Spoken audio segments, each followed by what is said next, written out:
మన సంస్కృతిలో గమనించండి, బొట్టు పెట్టుకోమంటారు. ఎందుకమ్మా? అందంగా ఉండడానికి కాదు. బొట్టు లేకపోయినా అందంగా ఉంటారు కొందరు, అది పెద్ద విషయం కాదు.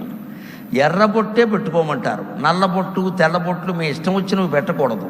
ఏ చీర కడితే, అసలు ఇవాళ చీర కట్టట్లేదు, నమశివాయ.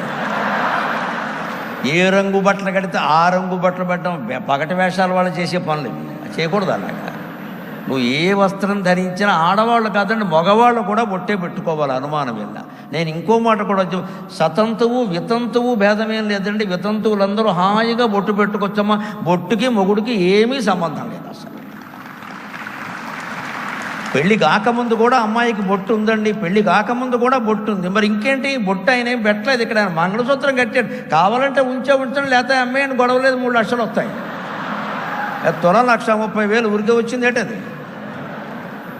అది పెద్ద విషయం కాదు. మనకి ఇష్టం లేనివేవో అవి తీసేయాలి, కానీ ఊరికి అన్ని